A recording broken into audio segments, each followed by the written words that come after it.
नमस्कार, news capital express देख रहे हैं आप। मैं हूं आपके साथ गुंजन। चलिए बढ़ते खबरों की ओर। मध्य प्रदेश के मुखिया शिवराज सिंह चौहान ने घोषणा की है। आगे उन्होंने कहा कि एक बात और सुना, ये मेरा संकल्प है, केवल 1000 नहीं, 1000 में तो छोटा मोटा काम चल गया। अब पैसे की व्यवस्था करने में लगा हूं। अभी 1000 देने पर 15,000 करोड़ रुपए खर्च आ रहा है, लेकिन अभी रुक नहीं रहे हैं। 25 तारीख से मेरा उन बहनों के फॉर्म भरे जाएंगे जिनकी उम्र 21 से 23 साल की है। किसान भाइयों, आज 44 करोड़ रुपए से ज्यादा की हमारी शक्कर पेंच लिंक संयुक्त परियोजना, आज इसका भूमि पूजन हुआ है। एक तो यहाँ सबसे जरूरी अस्पताल, उसकी मैंने घोषणा की है। एक शासकीय हाई स्कूल, बर्मान की बात की है उन्नयन की, वो भी उन्नयन करने का काम करेंगे। चीचली साली चौका, सिंगोटा से मणेसुर, चावरपाठा में खुल्ली से देवगा, ये कुछ रोड आपने कहे हैं। नगर पंचायत और नगर पालिका में हमारे अध्यक्ष मौजूद हैं, उनको भी विकास के लिए उनसे चर्चा करके मैं आज राशि देने का इंतजाम करूंगा, ताकि शहरों का, अपने अपने शहर का ढंग से विकास कर सके। अभी 1000 रुपया महीना देने पे कितना खर्चा आ रहा है पता है? 15,000 करोड़ रुपया। और अभी रुक नहीं रहे। 25 तारीख से मेरी उन बहनों के भी फार्म भरवा रहा हूं जिनकी उम्र 21 से 23 साल की है, जो रह गई थी उनके फार्म भी भरवा रहा हूं। आज किसान भाइयों, 4,400 करोड़ रुपए से ज्यादा की हमारी शक्कर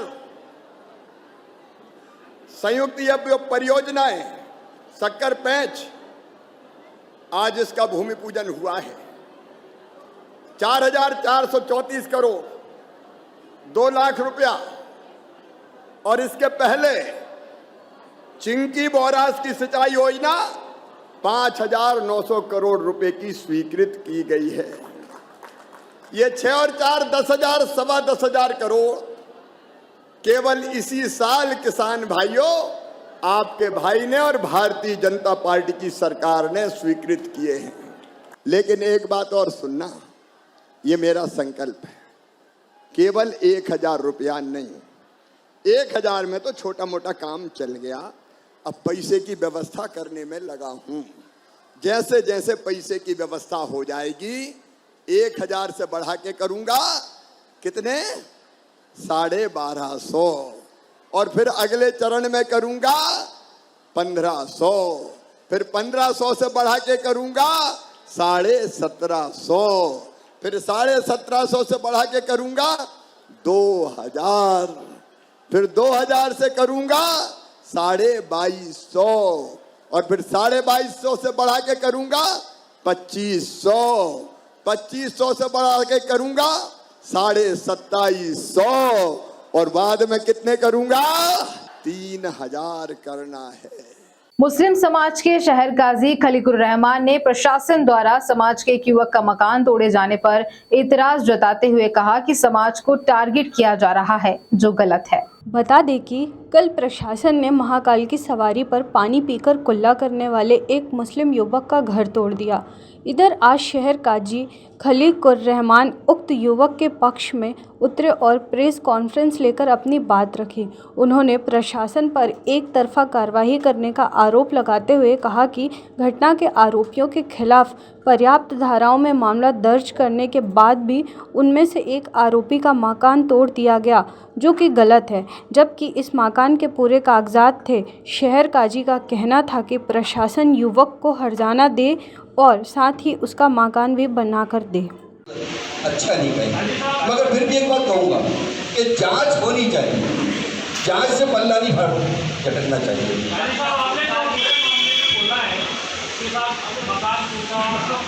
परंतु आपने एक बात ये नहीं बोला कि महाकाल की समाज पर घूमना पाप है, गलत है, इसमें कैसे प्रयास करने की नीता करें आप अपने समाज के लोगों को इसके लिए वो प्रयास। आप आपका सवाल है, जवाब दे रहा हूँ।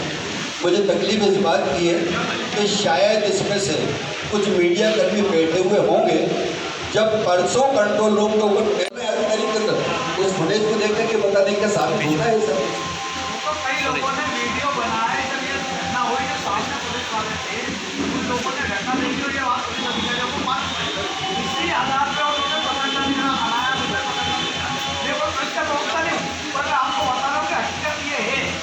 एक बात और समझ लिया इस बात के लिए, एक दूसरे के दिलों के अंदर कोई कलिश दरार देना हो। भोपाल से खबर है जहां पर थाना प्रभारी उदय सिंह वीर भदौरिया लगातार चर्चाओं में बंधे रहते हैं और काफी अच्छा कार्य करते हैं। जैसे ही थाना प्रभारी को सूचना प्राप्त हुई कि 2 बच्ची जो गुमशुदा है वह भानपुर 80 फीट रोड पर देखी गई हैं। उन्होंने तुरंत टीम रवाना की और उन बच्चियों को दरियाफ्त कर लिया। टीम में sub inspector Rajesh Tiwari, sub inspector Richa Chauhan, SI Mahavir Pratap Mishra, senior head constable Javed Khan, आरक्षक कंचन यादव मौजूद दोनों बच्चियों को दरियाफ्त कर उनके परिजनों को सुपुर्द किया। दोनों बच्चियों के परिजनों ने बताया, हमारी बच्चियों को लापता हुए कम से कम 3 दिन हो गए थे, लेकिन छोला पुलिस की सूझबूझ से हमारी बच्चियां मिल गई। धन्यवाद देता हूं मैं थाना प्रभारी उदय सिंह वीर भदौरिया और उनकी टीम को। उन्होंने हमारी बच्चियों को दरियाफ्त कर हमारे सुपुर्द कर दिया। सुरक्षा व्यवस्था हो चाहे ट्रैफिक व्यवस्था, लगातार मध्य प्रदेश पुलिस अलर्ट रहती है और आरोपियों की धरपकड़ करती है, उनको बेहतरीन सबक सिखाती है। क्योंकि आज न्यूज़ के लिए भोपाल से संवाददाता रईस खान की रिपोर्ट। सिस्टम कुछ और चल रहा है। एनसीबी में सही दे रहा है।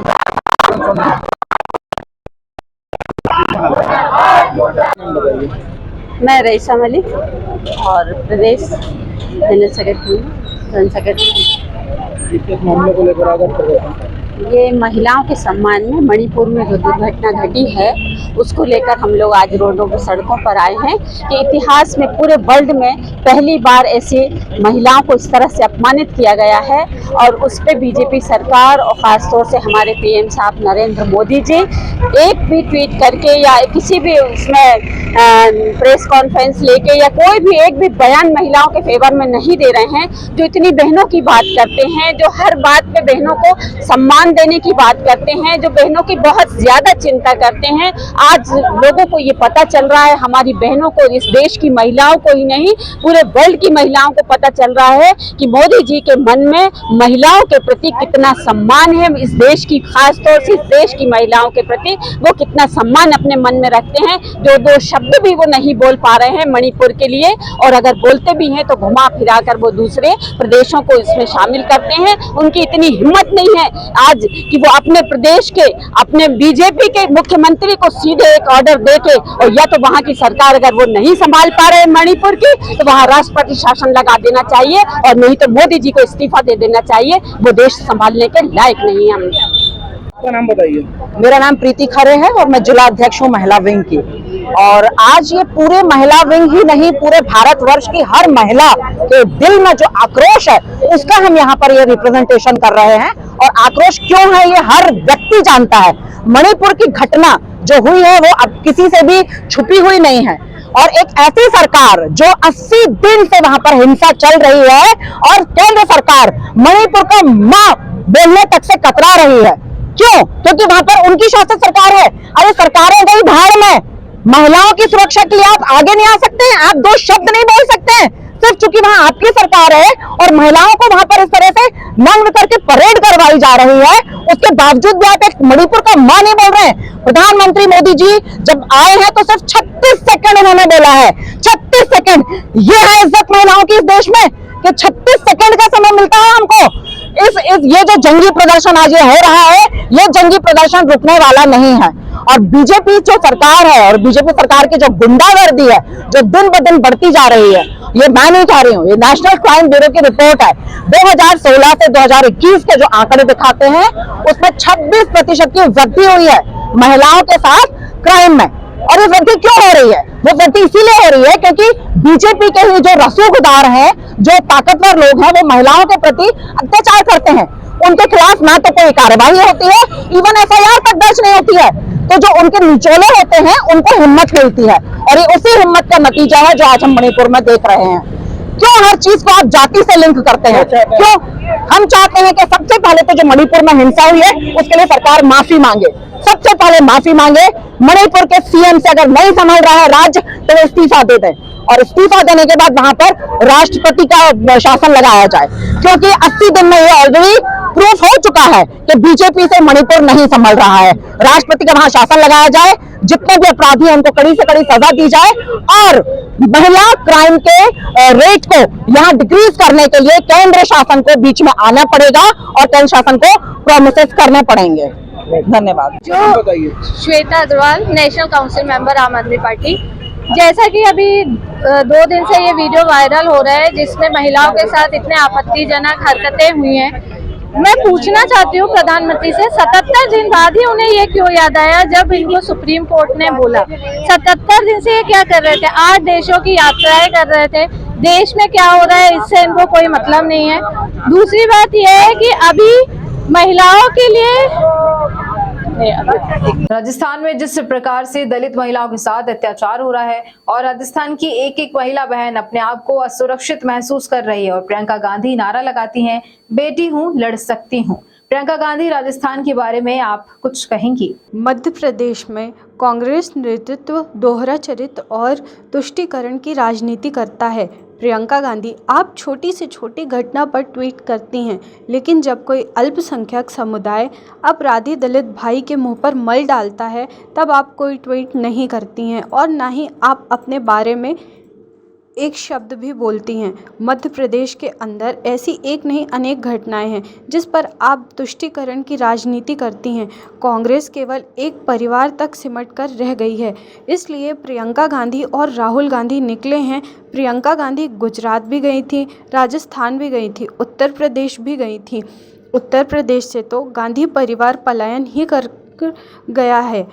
प्रदेश का संगठन, सरकार, गरीब कल्याण और विकास इतना हुआ है कि आप एक बार नहीं 10 बार आइए, आपका स्वागत है। और आप अपने आप को बड़ा सुरक्षित महसूस कर रहे हो, क्योंकि मध्य प्रदेश में भारतीय जनता पार्टी की सरकार, राजस्थान के अंदर जिस प्रकार से दलित महिलाओं के साथ जो अत्याचार हो रहे हैं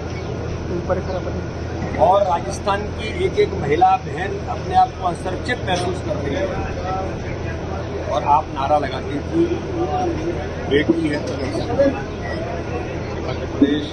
और मैं पूछना चाहता हूँ क्या राजस्थान के बारे में आप कुछ कहेंगी? मैं मध्य प्रदेश में भी कांग्रेस के नेतृत्व के दोहरे चरित्र और तुष्टीकरण की राजनीति पर पूछना चाहता हूँ कि प्रियंका जी आप बड़ा ट्वीट करती हैं, लेकिन जब कोई अल्पसंख्यक समुदाय का अपराधी किसी दलित भाई के मुंह में पिस्टा डालता है तब आपको ट्वीट करना दिखाई नहीं देता, ना आप उसके बारे में एक शब्द बोलते हैं। ऐसे एक नहीं, मध्य प्रदेश के अंदर कई घटनाएं हैं जिन पर आप तुष्टीकरण की राजनीति करती है। कांग्रेस केवल और केवल एक परिवार तक सिमट करके रह गई है, इसलिए प्रियंका गांधी जी आए, राहुल गांधी जी भी बहुत आए थे, प्रियंका जी भी गुजरात भी गई थी, उत्तर प्रदेश भी गई थी। उत्तर प्रदेश से गांधी परिवार पलायन कर गया, तो मध्य प्रदेश का संगठन और मध्य प्रदेश की सरकार और गरीब कल्याण और विकास, ये मध्य प्रदेश के अंदर इतना हुआ है कि प्रियंका जी आप एक बार नहीं 10 बार आइए, हम आपका स्वागत करते हैं। प्रियंका गांधी के बयान पर सज्जन सिंह वर्मा का भी बयान सामने आया है। सज्जन सिंह वर्मा ने कहा कि भारत के साथ मध्य प्रदेश में राजनीतिक मूल्यों का हास हो रहा है। नेगेटिव पॉलिटिक्स के जन्मदाता बीजेपी हैं, उसी के आधार रखकर प्रियंका गांधी ने ग्वालियर में कहा है कि मैं नकारात्मकता की तरफ नहीं जाऊंगी। देश के अंदर किस तरह से पॉजिटिविटी बढ़े उसको लेकर हम काम करेंगे और यही कांग्रेस का सिद्धांत है।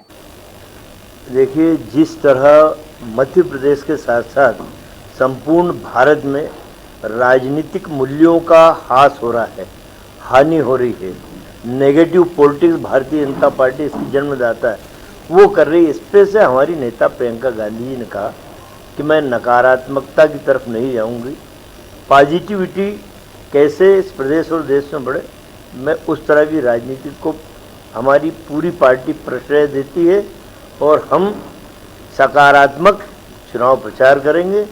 जो हम कहते हैं वो हम करते हैं, इस सिद्धांत को हम लागू करेंगे। और उन्होंने ये भी कहा कि 3 राज्यों में हमारी जो जनहितैषी योजनाएं चल रही हैं, उन योजनाओं को मध्य प्रदेश में सरकार आते ही हम लागू करेंगे, इसका वचन देती हूँ। ये बड़ी बात है कि हमारी शीर्ष नेता एक बात का वचन दे रही है, तो हम मर जाएंगे लेकिन उस वचन को निभाएंगे। संविधान बचाओ अपनी सरकार बनाओ संयुक्त मोर्चा को समर्थन देने भोपाल आए एडवोकेट प्रकाश बाला साहेब अंबेडकर ने कहा, मोर्चा उम्मीदवार उतरेगा तो प्रचार करने भी आऊंगा। उन्होंने संभावना व्यक्त करके विधानसभा चुनाव से पहले बीजेपी लोकसभा चुनाव करा सकती है। और आज मध्य प्रदेश में परम सम्मानीय प्रकाश राव अम्बेडकर साहब आने वाले 2023 के चुनाव को लेकर के हमारा जो मोर्चा है उस मोर्चा के साथ भी हमारी चर्चा हुई है। जल्दी उसको आगे बढ़ाना है, उस पर भी हमारी भूमिका तैयार हो रही है। लेकिन आज बाला साहब हमारे बीच भोपाल में आए हैं, हम उनका भोपाल की धरती पर मध्य प्रदेश की तरफ से हार्दिक स्वागत वंदन अभिनंदन करते हैं। आप सब लोगों से अपील है कि जो भी दिशा निर्देश या संदेश बाला साहब हमें देंगे वो सारे मीडिया बंधु बखूबी पूरे प्रदेश में फैलाने का काम करेंगे। आप सब लोगों को पुनः धन्यवाद। शुरुआत करने के पहले मैं 12 बजे की प्रेस कॉन्फ्रेंस थी, लेट आया, इसलिए हम आपसे माफ़ी चाहते हैं। यहाँ पर ये बात सही है कि इस बार जो पार्लियामेंट्री चुनाव होगा या असेंबली चुनाव होगा ये बताया नहीं जा रहा है, लेकिन जहाँ तक हमारा अनुमान है केंद्र की परिस्थिति और राज्य की परिस्थिति को देखते हुए कर्नाटक के रिजल्ट के बाद इस बार जो पार्लियामेंट चुनाव होगा या असेंबली चुनाव होगा ये बताया नहीं जा रहा है, लेकिन जहाँ तक हमारा अनुमान है केंद्र की परिस्थिति और राज्य की परिस्थिति को देखते हुए कर्नाटक के रिजल्ट के बाद केंद्र शासन जो है वो लोकसभा पहले लेगी, क्योंकि 6 जनवरी तक जो इलेक्शन होने वाले हैं जिसमें तेलंगाना है, मध्य प्रदेश है, राजस्थान है, इन राज्यों की स्थिति जो है बताई नहीं जा सकती कि कौन जीतेगा कौन हारेगा। अगर बीजेपी को चोट पहुंचती है तो पार्लियामेंट के चुनाव में भी उनको चोट पहुंचेगी, ऐसा हम लोग मान के चलते हैं। और इसलिए ये जो गठबंधन हुआ है इस गठबंधन को अदा करने के लिए हो सकता है कि असेंबली के चुनाव के पहले पार्लियामेंट्री चुनाव हो और उसकी भी तैयारी उन्होंने करनी चाहिए।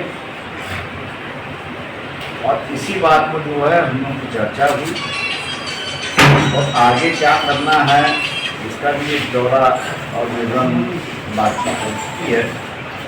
फैसला जो यहाँ के गठबंधन है वो अपने आप लेंगे और मेरे ख्याल से अगले हफ्ते जो है जो यहाँ बताया जाएगा कि हम उनकी राजनीति गठबंधन हुआ है उसकी राजनीति क्या होगी, ये आप लोगों को इतला किया। लेकिन जो बातचीत है मैं वो समझता हूँ कि मध्य प्रदेश में बीजेपी आएगी ऐसे 100% नहीं कह सकते। तेलंगाना में भी बीजेपी आएगी ऐसा 100% नहीं कह सकते, और वही परिस्थिति राजस्थान की भी है। 6 जनवरी के पहले ये सभी चुनाव होना है और लोकसभा का चुनाव जो है वो उसके बाद होना है। कर्नाटक का मैंने जैसे कहा कि रिजल्ट अपने के बाद बीजेपी मिल चुकी है। ये 3 राज्यों का रिजल्ट अगर बीजेपी के खिलाफ जाता है उनको केंद्र में आना मुश्किल हो जाएगी, ऐसी परिस्थिति है। इसलिए जहाँ जहाँ गठबंधन हो रहा है उस गठबंधन के साथ बातचीत करते हुए असेंबली का चुनाव पहले दिखाई दे रहा है टाइम टेबल के मुताबिक, लेकिन लोकसभा रिपोर्ट हो सकता है, उसकी तैयारी करनी होगी यहाँ पर, उसी पर हम लोग और यही हम अनुमान लगा के चल रहे हैं कि पार्लियामेंट चुनाव पहला होगा और बाद में असेंबली चुनाव। मणिपुर की घटना को लेकर आप पार्टी ने प्रदर्शन किया है। आप पार्टी ने मांगा प्रधानमंत्री नरेंद्र मोदी से इस्तीफा। आम आदमी पार्टी का कहना है कि नरेंद्र मोदी जी नहीं संभाल पा रहे मणिपुर में लगातार हत्या और महिलाओं के साथ अत्याचार हो रहा है। आपको बता दें कि सरकार क्यों शांत है। जी मैं शशियाल, जिला सचिव आम आदमी पार्टी भोपाल। मेहमान किन किन मुद्दों को लेकर आप आंदोलन कर रही हैं? मणिपुर में जो महिलाओं के साथ जो शर्मनाक, बेहद ही शर्मनाक जो घटना हुई है, जिसने पूरे देश की महिलाओं को शर्मसार कर दिया है, और मध्य प्रदेश के और जो हमारे केंद्रीय सरकार में जो बैठे हैं नेता, उनको बिल्कुल समझ में नहीं आ रहा है कि क्या करना चाहिए। आप देख रहे हैं मणिपुर में 60 में से 40 विधायक जो है बीजेपी के हैं। उसके बाद भी मणिपुर आज 3 महीने से हिंसा की आग में झुलस रहा है, और वहाँ के जो मुख्यमंत्री हैं, जब एक रिपोर्टर उनसे बात करता है और पूछता है कि आपको इस विषय में जानकारी नहीं है, तो वहाँ के जो एन वीरेंद्र सिंह जो मुख्यमंत्री हैं, वो बड़ी आसानी से कहते हैं कि नहीं, ये तो वीडियो अभी वायरल हुआ है और मुझे इसकी जानकारी नहीं है। मतलब कितनी आसानी से कहती है। और उसके बाद कहते हैं कि ये FIR तो एक ही ऐसी हजारों FIR होती है। मतलब कि वो महिलाओं को बिल्कुल इतना हल्के में लेते, महिलाओं का सम्मान की कोई चिंता ही नहीं। और जो हमारे केंद्र में बैठे हमारे जो सरपरस्त हैं मोदी जी, वो आज तक 3 महीने से मणिपुर को संभाल नहीं पाए। तो मैं कहना चाहती हूँ सभी बीजेपी के नेताओं से कि शर्म करो। आप लोगों की माँ अगर ऊपर से देखती होगी तो आप लोगों पे शर्मिंदा होती होगी कि हमने ऐसी औलाद पैदा क्यों की जो महिलाओं को सम्मान नहीं दे पा रही है। और आज के बाद अगर ऐसा ही चलता रहा तो हर नारी पुत्र को जन्म देने से पहले उसका गला घोटना पसंद करेगी, क्योंकि ऐसे पुत्र होने से अच्छा है कि वो निर्वंश रहे।